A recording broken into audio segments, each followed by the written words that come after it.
Ah oui, oui, ce gars, c'est un diable. Et avec lui, mais toutes les tortures sont possibles. Et d'ailleurs, pourquoi l'empaleur? Parce que empaler des gens, c'était son dada. Il adorait ça. Alors, je vais pas te décrire exactement ce que c'est que l'empalement. Va pas voir non plus, c'est pas réjouissant, hein. Voilà. Mais vraiment, c'était son kiff. Il adorait. Voir souffrir les gens pour les voir agoniser pendant 2 3 jours, il adorait. Et après ça, bah, qu'est-ce qu'on fait? Eh ben, on met en scène les cadavres pour faire flipper les gens et leur faire comprendre que ici, c'est moi le chef. Si tu fais un truc que j'aime pas, tu sais comment tu finis.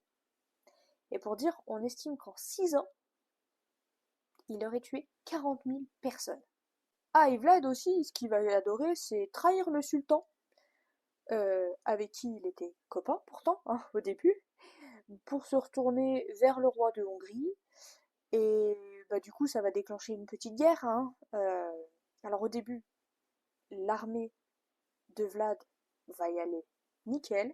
Puis au bout d'un moment, bah faut quand même pas déconner parce qu'en face c'est l'Empire ottoman. Ils vont un petit peu se faire marcher dessus et ils vont devoir battre en retraite. Et Vlad, il va se faire enfermer en Hongrie par le roi hongrois. Alors pendant qu'il est enfermé, il va quand même continuer à empaler des oiseaux et des souris. Et accessoirement, il va aussi se marier à sa cousine. La pauvre, je la pleure. Vraiment.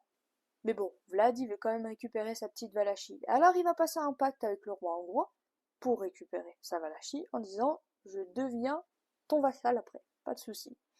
Sauf que bah, déjà à ce moment-là, son état de santé était pas top et on disait que il pleurait du sang. Il y a vraiment un souci avec l'hémoglobine apparemment chez lui. Il va quand même monter une petite armée et il va se faire rétamer.